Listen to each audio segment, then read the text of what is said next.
Boys and girls, welcome to the next episode of the Mindful Investor Podcast Show. Nice song. It's pretty good. Today we have Dr. Steve Shaffer. Man, this one we teased out at our introductory episode. Yeah. Man, how exciting. This guy is an amazing personality. Like, I'm talking about emotional. Like, if you watch this on video, his eyes light up. He's so passionate about medical, like he's a doctor, like MD, about curing people, and real estate, equally as passionate. And we talked about him potentially quitting. Actually, he's really seriously considering quitting being a doctor in the interest of being real estate investor full time. Steve, you considered quitting a pilot, so this was near and dear to you. You took over this show. Yeah, we actually had some great conversations, and what you're going to learn here is putting himself through medical school. The guy bought a triplex, worked his way through, and ended up leaving medical school debt-free. How many people do that? That's incredible. That's incredible. And the guy now, he's a doctor, and he just loves being a doctor because he enjoys doing what doctors do. Bringing in life, being there when life ends, the full circle. He just enjoys what he's doing and doesn't have to worry about money. I mean, what a nice life that would be, right? It's amazing. Let Dr. Shaffer say it himself. Let's get into the show, guys.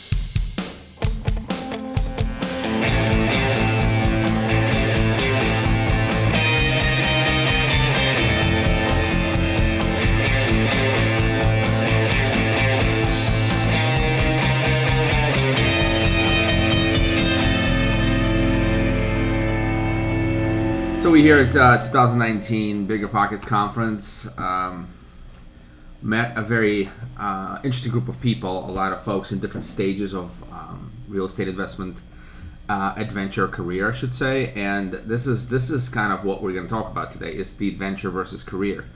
A lot of people get into real estate investing with a vision of passive income, with a vision of freedom for their families, for themselves, whatever the case is.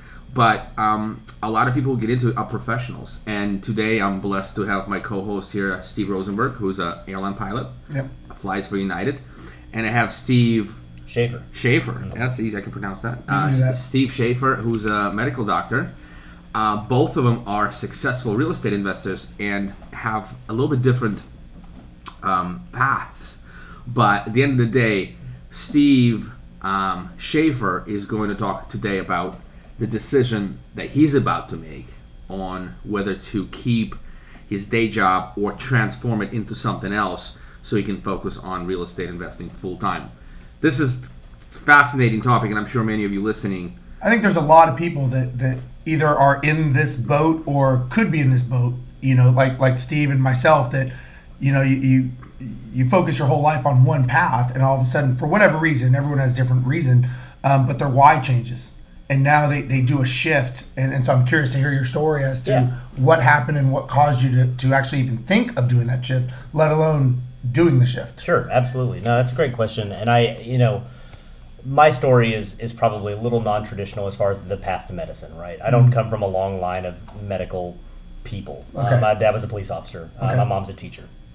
And nobody medical in the family. And I grew up in West Virginia. And I wouldn't at all say poor. Like, we were great, but I didn't realize until I was much older that, like, oh my goodness, like, we had the nice house, and it cost, this house that we've paid for forever costs half of what medical school costs. So I went to a private undergraduate institution in South Carolina for my undergrad, and it was kind of hoity-toity. Like, a lot of people there had some dollars. It was a private school. Yeah, they were doing great. And I was not in that boat. And so I worked 4 jobs all the way through undergrad. And they were all food service. Wow. So, and when I was a manager, when I was a cook, when I was a server, and was just scrapping and grinding. Just grinding. Wow. And was able to graduate debt-free, which is wonderful. Oh, wow. And then again, like, looking up the mountain of the med school debt. And so I actually did an Air Force scholarship. Okay. And so I was a doctor for the Air Force for a while. But yeah, somewhere in there, into high school, really, even before I got to college, I read Rich Dad Poor Dad, just like everybody else. Got bit. Yeah. And then so in medical school, I bought a triplex, lived in the big unit, rented the other units to classmates. It pretty much covered the mortgage. Based on that book, based on what you learned, basically, or yeah, kind of. I mean, just based on assets, liabilities, okay. right? Trying to wrap my head around that, even at that stage where everybody's just accumulating the student loans. And I accumulated some student loans that I shouldn't have, especially in light of the Air Force scholarship. I've made a lot of mistakes along the way. But that was the first thing, that was that triplex, looking up and being like, oh, I live for free. Right. Like the rent/mortgage is covered. Yeah. And that was in the good old days where I walked into a bank and they were like, you're in medical school? And I was like, yeah. They're like, what's your income? I was like, absolutely nothing. They're like, well, sign here. We'll give you a house. You get a loan, sir. Yeah. Nice. Here's a triplex. Yeah.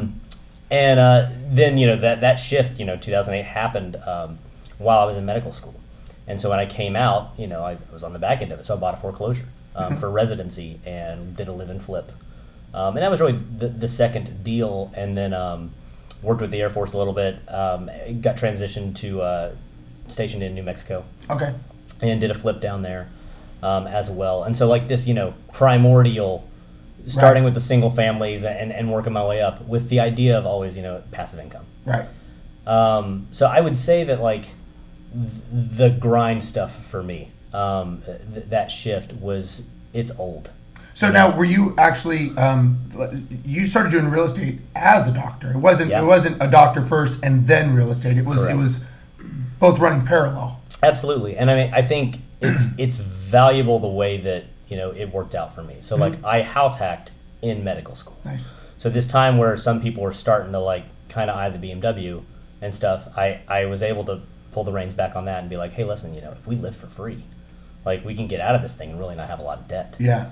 That's some huge insight. I mean, that alone, just to think that way is, I mean, talk about contrarian. I mean, you're complete opposite of what society thinks. Sure. Which is probably where you are today because of it. Yeah, a little. I mean, I have to be careful because that's my thing, right? Is that contrarian side and that kind of chip on my shoulder. Right. And so when I was in undergrad, I am sure that it was not actually as bad as it is in my mind, where these guys, all these rich guys making fun of me for smelling like French fries. Yeah. It probably wasn't that bad at all. Sure. But that's the way I remember it. That like that was my. So that's how it motivation. was. Yeah. That's what you think. That's what right, it was. right. And then, but that was my chip. I mean, that's Sure. that's what kept me going. And so I could not afford the Kaplan course to study for the MCAT, this admissions test to medical school. I couldn't afford it. And there was no possible way I could afford it. Well, everyone else went. And I remember showing up to the MCAT, and a lot of them rode together too, and I wasn't invited. Like that's in the back of my head. Yeah. And so I showed up, and it was me and a pencil, because that's what you needed to take the test. It's not a big deal, right? These guys had the layers that they teach you to wear in case the room is cold. They had the salty snack. They had Gatorade. They had like a system, Teams. And they looked at me, and I mean that was the one memory that I'm pretty clear on. Like that actually happened, and they gave me a really hard time about it. Really? Yeah, and then I ended up doing quite well on the exam and got accepted to medical school first, and like that was my thing. I was just like, all right, well. That's awesome. That's a pretty cool story. So that sounds like you are basically putting you're scrappy, right? You're entrepreneurial. Like that's what it is. And like you don't see a lot of entrepreneurials, doctors, no pilots per se. Like no. It's interesting. So let's explore that a little bit. For those who are listening, maybe like, well, they're in maybe an accountant, maybe it's some other job. So engineer. Engineer. So your passion, from what I understand, your passion for real estate is not really for real estate. Your passion is for independence. Is it building that? Yeah, exactly. Building that wealth, and real estate is just a vehicle, or are you actually passionate about real estate? It is both. So it is definitely in that financial independence, retire early mindset, and I consume a lot of content in that space. I love that stuff. I love thinking that way. I'm more of that, if you've talked to many of these people, the fat fire. Like, I don't want to be extremely frugal. Like, I want to be able to enjoy my life. But yeah, it's freedom. Like, that is the driver. Real estate is an excellent vehicle. And heard other people say this, so I don't get credit at all. But like, it's not get rich quick; it's get rich for sure. And especially in the market that I'm in. I've heard that before. That's yeah, so the market that I'm in Fargo, North Dakota, 2008, they didn't know that it happened. Yeah. Because every year you're going to get that 2 or 3% plod. You're never going to get 30% appreciation. It didn't swing far, so it didn't swing far the other way. It never went up a ton. It never went down a ton. It just plods along. And the population increases. You have a diversified employment base, like those kind of things. So I don't know if he's been on this podcast yet. He'd be an excellent guest. Neil Bawa offers a lot of insight into demographics and those kind of things in areas as a multifamily guy, and like. That is the part of real estate that I love. So you like the data? Love. You like the data side of it, or? I like the data side, but it's just really I actually really like the nitty gritty. But the multifamily reposition. Okay. So like this building is a small business.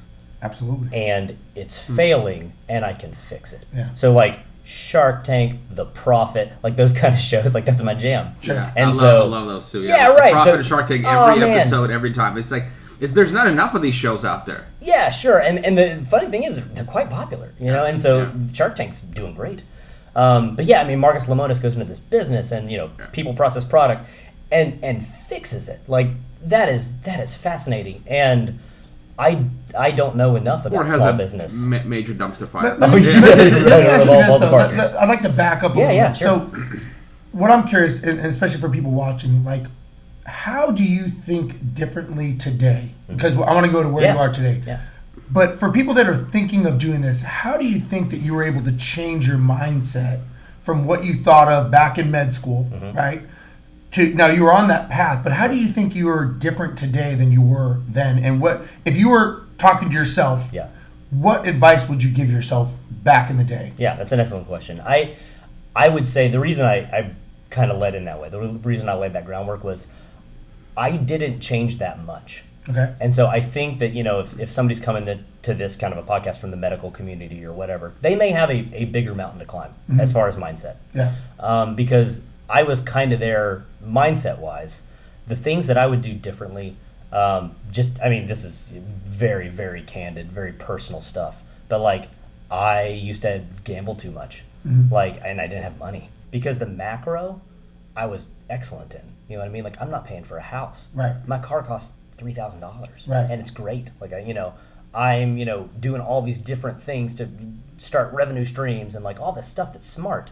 And then you go and, give money away to the house. You have to live a little, though, too, right? You got to live a little. I was going to ask you, this is my question. You had 4 jobs. You went through medical school. Yep. Air Force scholarship. Like, what do you do for fun? Like, that was my question. Like, gamble. Like, yeah, I guess Not anymore. there's a little bit of a life has to be left. Yeah. So people, when people are listening, they might be wondering, like, hey man, I can't do that. I mean, Steve Shaffer is a monster. Like, he's smart. He learns stuff. He passes the tests, without layers, what have you. But like, how do you blow off steam? How do you actually mentally get back on track? I think I'm glad you brought that up. I think that is a glaring weakness of mine. Like, I'm not good at it because I have that chip on my shoulder still. You know what I mean? Like, I'm the kid from West Virginia. I'm the nobody believes in this thing or whatever. It's really a lot of artificial now, but that's what drives me. And I'm not good at it. I'm not good at relaxing. I'm not good at unwinding. And I actually, like, have to work on it. Like, it takes work from me to be like, okay, I'm going to do nothing for a few days. And I read. I mean, I really enjoy that. And so, some people might get on me for that, hey, well, that's not really taking time off or whatever. Like, you're still, I love reading. And I don't get a lot of time to, like, sit and read. I consume a lot of content via audio because I commute back and forth to where I invest. We all are the same. Like, I'm an avid podcast listener and audiobooks. But, I will say, much like him, like, and so I did over the summer, I did a mastermind with the Bigger Pockets people. Awesome. Some very high, successful people in this mastermind. And the biggest thing I got out of it was that I never celebrate my wins. Yeah. I am always, any win I get, it's in the rear view, and I'm looking at the next thing. Yep. And that, it's a fault, I think, of mine, because airline pilot, real estate, built a business, I never stop and enjoy any of it. Like, anything I do, it may be a dinner, but that's it, and it's moving on to the next. Yeah. I agree with that. So celebration. Let's put a pin in this because this is an interesting topic. But you have a hobby. You ride a Harley, don't you? I do, yes. I fish. Like, fishing for me is that clears relaxation. your head. I'll listen to a book. Like, I just wait. I'm not one of those, OCD, bass fishermen. I just sit there, let them come to me. Right? Yeah. Set it all up. What do you do? Like, do you have a hobby? Yeah, kind of. I mean, I actually really enjoy, I don't know if this is a hobby or not. It's more work, I guess. Yeah. But I really enjoy working on the properties. Okay. So yeah. My that could be therapeutic. I mean, it's really cathartic. And so, like, I have outsourced much. I have learned a lot. I held on to too many things for too long. But, like, painting is mine. Painting is catharsis. And so, like, man, cutting in those lines and just, like, and it's so transformative in such a short amount of time. For just you're reaping the rewards of what you've done. You step back and you're like, oh, I did that. That's pretty, yeah. And so I really enjoy painting, but like painting houses. I wish I could paint people. That'd be awesome. I can't. You can. I don't know if anyone wants you to be painted. No, absolutely not. Like I go to the painting classes. I really enjoy those. You do that? Wow. Yeah, I really enjoy those. Those are fantastic. So that kind of stuff. Like, I want to do things, and so like the painting classes, the cooking classes, like learning new things, that is kind of my relaxation. Like, I love learning. Do you tinker with stuff? Yeah, some. Okay. Yeah, some. Do you let's shift gears a little bit. Let's talk about your decision to now forego, or mostly forego, this hard-earned profession that you've built, your career. Sure. You've built this. There's progression. There's opportunity where you are, right? And as a medical doctor. Yep. Talk us through that decision. When was that initial thought occurred in your brain, and how you developed it? Yeah, I mean, I have always kind of been looking down the barrel of freedom. You know what I mean, from the get-go. And so I took a step back and I was like, okay, science, I like people, how do I make money? And then that's how I ended up at medicine, which is really difficult to put out there in the universe because that's judged pretty harshly. Sure. Right? The answer There's a stigma to it. Yeah, right. The answer in the interview is to help people. Right. And it absolutely is to help people. And the things that medicine has afforded me have just been outstanding. I mean, fabulous. And being there when babies are born and being there when people die, and like this amazing profession. I love it. And I think that's an important point to make, is that like, I don't dislike medicine. I don't hate my job. And there's a lot of doctors who do. They're burned out, and that might be some of this audience. You know, they're burned out, they're tired, paperwork, insurance companies, their staff, billing. There's so many things in medicine that can cause you problems. And just like anything else, I selected my job on purpose. And so the job that I'm currently doing is perfect for me, like schedule-wise, and the pay's great, and the people that I work with so are how do you wonderful. leave that?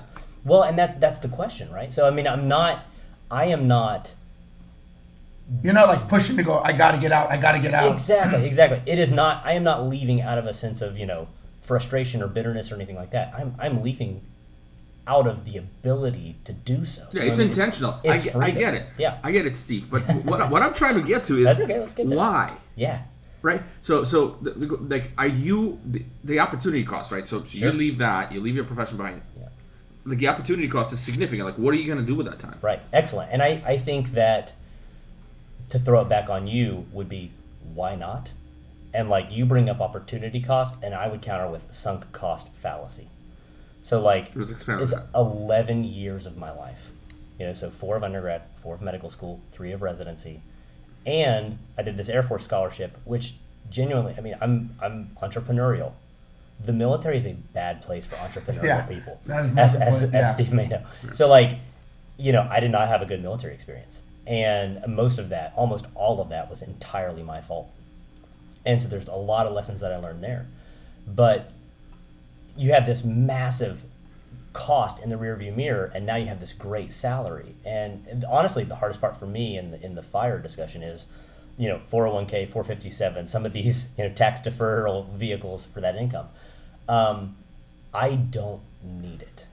So I think that's a what hold on, let's just take a second here. That's okay. Yeah, that's really interesting. So your aspiration is not to make more money, but But then this is where I'm confused. Sure. Yeah. You are an incredibly driven person. Like I think rare breed. I've met like top 1% of people I met, and I meet some high power people. Sure. Very driven.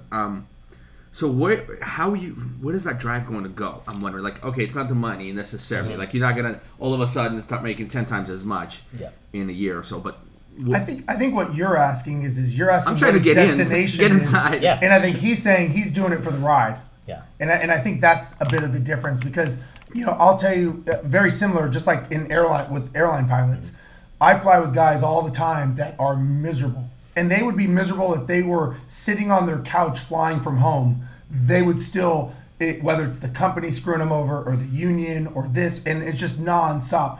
And I always, whenever I hear that, I'm sure just like with doctors, I always think of the Guns N' Roses story, right? Guns N' Roses was at the top of the world and they broke up because basically they didn't get along. Mm-hmm. And you're thinking, these guys were on top of the world. They were making the money. They were living the life. But to us, they were living the life. To them, they were miserable and unhappy. So the fact that, same thing with flying, and maybe the same thing in your position, I love going to work because I don't need it. I go to work and fly, but I don't need to be there. So when I hear people bitching and moaning and all that stuff, I'm thinking to myself, you can complain or you could change your environment. Like you're choosing to be unhappy. You could do what I did. You could buy real estate. You could do these things. You choose not to. So this is the environment you're in. And you go to work and it's like, oh, did you hear about the union? Did you hear about this? And I'm like, no, I didn't hear anything. I don't get any of those emails. I don't get anything because I want to go to work and I just want to fly and enjoy it. And is that similar? It's very similar. And we can get in. I have some questions for you with that too that Alex kind of clued me in on. Because you kind of hacked your job. You're doing this 2 route thing, right? Yeah, 2 times a month. That's awesome. Yeah. That's amazing. And it exists out there for a certain number of pilots, and some of these guys are grinding it out, and they're miserable. Charlotte to Dallas. Yep. And you're like, listen, man, just switch gears. That's all you have to do. Exactly. Just change your perception. Yeah. And so I was a primary care physician. I'm family medicine trained. Mm-hmm. And so I was a primary care physician, and I loved primary care. You have this sense of ownership, and these are your patients, and you get to see the progress because they're coming back. Right. So I really enjoyed it. There's also a lot of challenges in primary care. It's not extremely well compensated. There's tons of paperwork. There's a lot of frustration. There's frustration around non-compliance, and so it gets into this huge ball of bitterness where you spent 11 years of your life to help people, whatever, and you have lost it. Yeah. You have 0% of it. Yeah. Now, you hate these patients. Yep. Some people. You know what I mean? They're coming in and you hate it. Or whatever. And that feeds upon itself. Yeah. How did we get here? Yeah. It's 100% the wrong way. And so I have been very fortunate where, I've been offered opportunities in my life and been able to take advantage of them. But I started moonlighting at this job, the driven thing again. I got a second job. So I started the job that I'm currently doing now. I started as a moonlighting position, and I'm a hospitalist. And what that means is when the ER calls to admit somebody to the hospital, I'm that guy. So I go down to the ER, I admit the person to the hospital, and then I take care of the people that are in the hospital overnight. Only. I only work nights, and there's a couple of reasons for that. But that was one of my conditions when I came on to that position. That position had never existed before. But several of the doctors that were there didn't want to work nights. They don't like it, Right. They probably want to be with their families. Yeah, they've got, families. That's great. And so I love it. And so it's 7 on, 7 off, 12-hour shifts. I have half my time off to myself. Wow. 12-hour shifts. If I am not busy, I get to sleep. Now, is some of that because you don't have to be around other doctors and you can just do what you want to do, which is take care of people? Absolutely. And the cool thing with that is, I'm really hesitant to put this out on a podcast just in case it ever goes anywhere.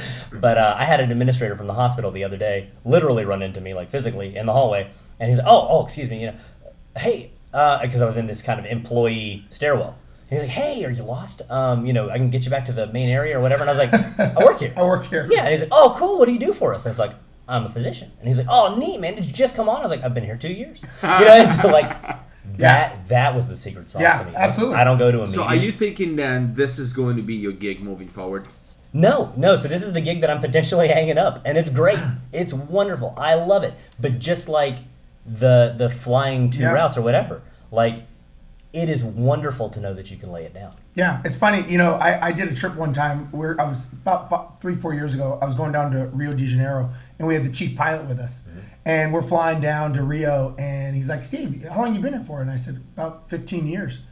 And he's like, really? He's like, I've never met you. And I said, no offense, I don't want to meet you. Because that's the 10% that are always in trouble. And I said, you know what's even more funny? I said, when I was based in Guam, you were the chief pilot in Guam, and I never met you there either. He's like, I get it. He's like, I get it. But that's, again, I don't want to be in that crowd. I go to work. I love what I do because I love to fly, and then I love to go home. And I leave it all there. Sure. And so a lot of people, they take that home with them.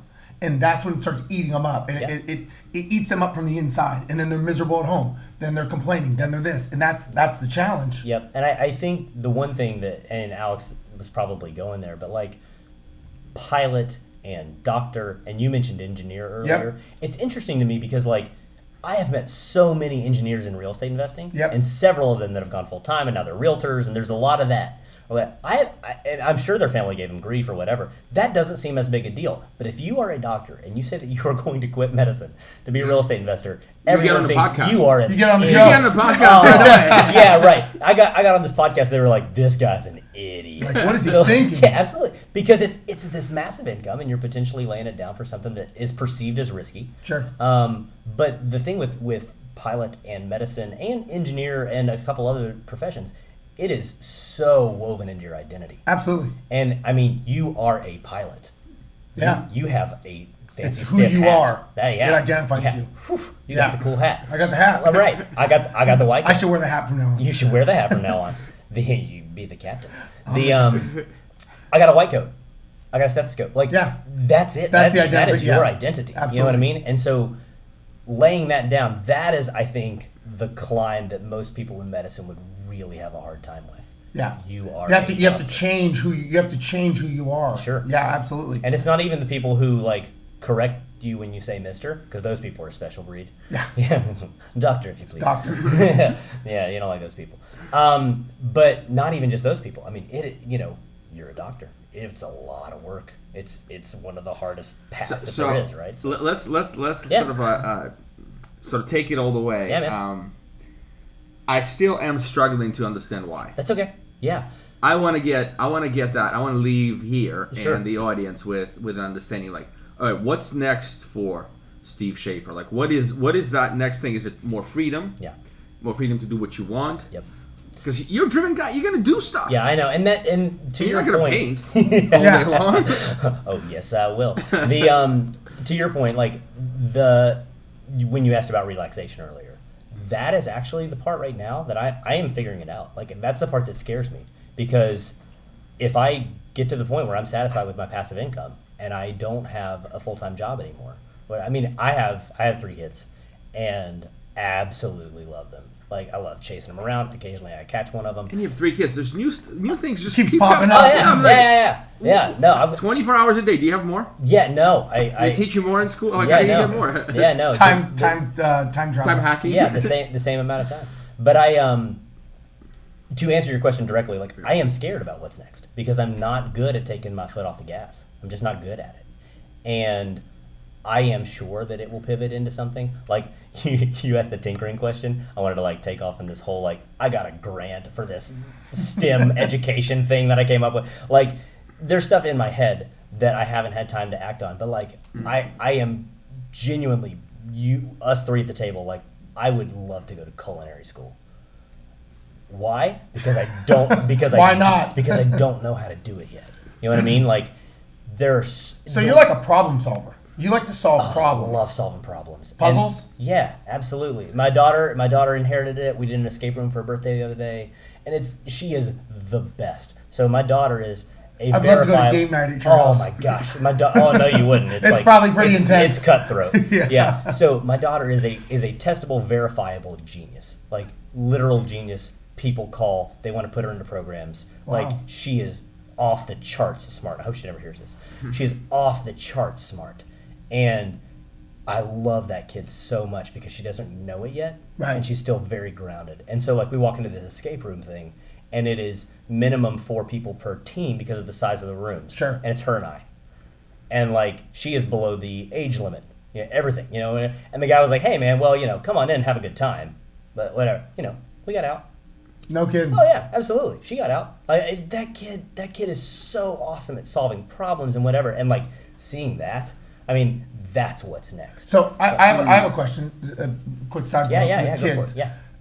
How are you going to, or are you going to instill this freedom mindset? Because I think what you're asking and what he's done, and like myself, what you're actually doing is, it's not necessarily, I don't know if it's necessarily a destination. I think what you're doing is you're buying your freedom, or you're getting your freedom. You're getting the ability to make a decision on what you want to do. And that is very hard. When you're a pilot, when you're a doctor, when you're any of those things, you're very conformed. And you can't move out of these huge organizational structures. Mm-hmm. And now with him, he could do what he wants. He could say, you know what, tomorrow. Well, he hasn't done it yet, so. But he has the ability. TBD. Sure, but he has the ability to say, you know what, I've got real estate. I'm going to punch out. I don't need this. Yeah. And so my question is, are you going to instill that in your kids? And if so, how? Yeah. Excellent question. Absolutely. I don't know how yet. I mean, exactly. And the interesting thing for me, I might get a little emotional. Gonna try not to. My daughter, verifiable, testable genius. My son, my middle son. So my daughter's the oldest. She's 12. My middle son, that kid is awesome. Like, I just really enjoy him. He is so fun. He's 10 and he is perfectly normal. Like, upper tier of normal, but normal. And then my youngest is 6 and he's autistic.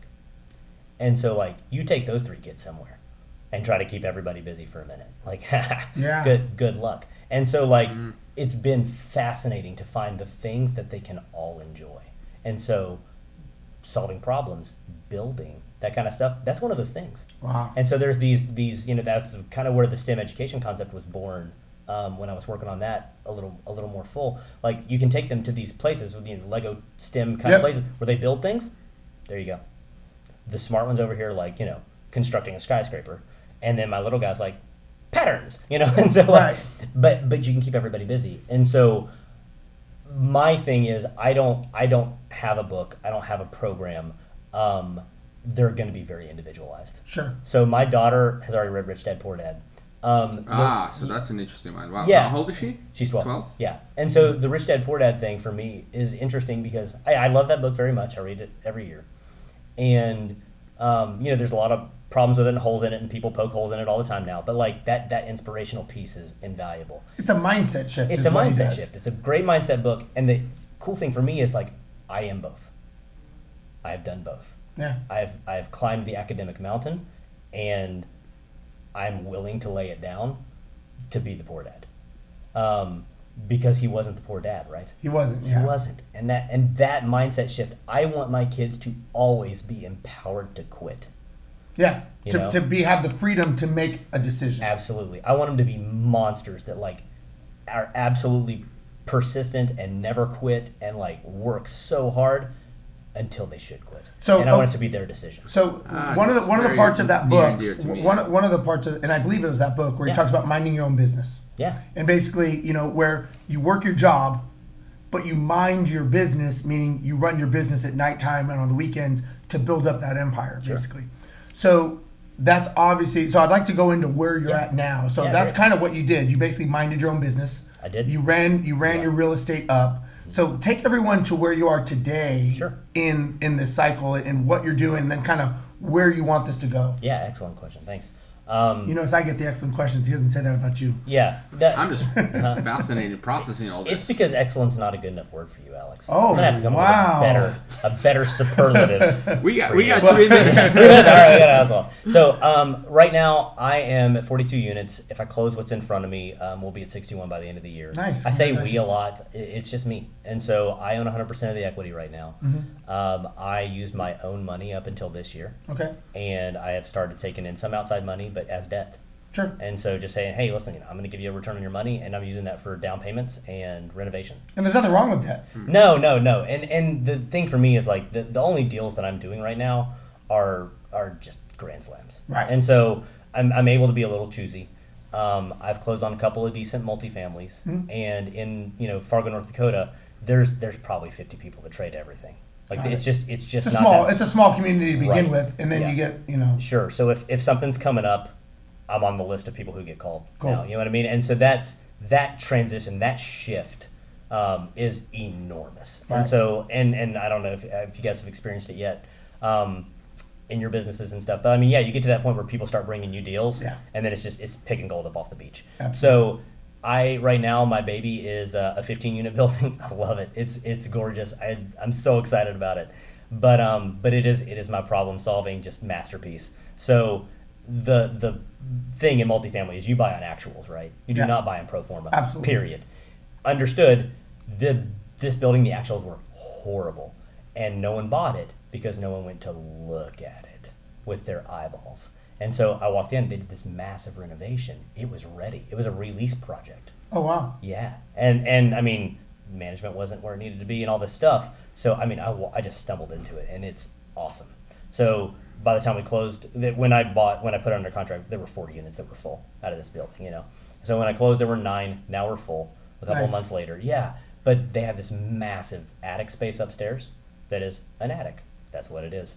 It's going to be a 3-bed, 2-bath showpiece. Like a penthouse type. Oh, it's going to be great. Nice. And so, like, that kind of stuff. There's this massive boiler that fed the building, but it's been decommissioned for 30 years.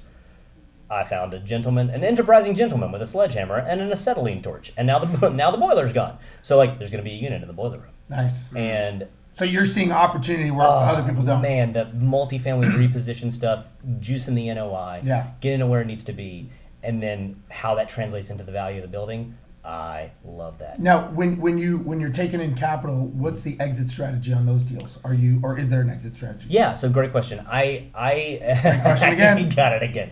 Not excellent, though. Yeah, no. So I've been refining out. Okay. All this stuff has enough meat on the bone where Right. I'm coming out like 70-30, paying everybody back. Nice. Yeah, Very cool. and it's been pretty great. That's so, awesome. Yeah. So guys, I feel like two of you can sort of sit on a plane, fly to, what's the furthest destination? Is it Sydney? Sydney, 17 and a half Australia. hours. Yeah. Talk one way, talk the other way, and just like barely get to know each Yeah. other. Oh. So why don't we call this? There's been a fascinating Yeah, experience. great just- story, man. Hey, thanks. Awesome. Yeah, I thanks think for having me. the underline here is is the passion. You have the drive and the passion for all these things you do. So I think there's people have this term for something like this, like whatever you touch turns to gold, because you have full attention and intent and focus behind it, which is quite fascinating. Yeah. But let's see how this story develops. So Steve, I'd love to have you on the show. Maybe 6 months from now? Do you think the Will it evolve by then? the job will come to an end? Oh Would you- yeah. So we didn't get into specifics. The job, what I'm looking at, I signed a couple of sign-on bonuses when I came on, and there's really no reason for me to pay a penalty. I love my job. So 20 months. 20 months. 20 Okay. months is what it is right now. There's a step-off point. So it's basically, is it going to be 1 year or 2 years? There's a step-off point in 9 months. So That's or when we 8 need to months. talk to him is in 9 months. Yeah, so Alright, it let's- might, 8, 9 months. Well, Yeah. 8 months, yeah. So 8, 9 months, I'll be at a decision point. That's That'll be a good show. That'll be a good- Let's that'll have be a a good conversation. recap. And I'm so fortunate Yeah. to come to this conference and meet people like you, Steve. It was incredible. yeah, it was Right. awesome. Thank man. you for your Great time. story. Thanks a lot, fellas. Thanks, guys. See you next time, guys.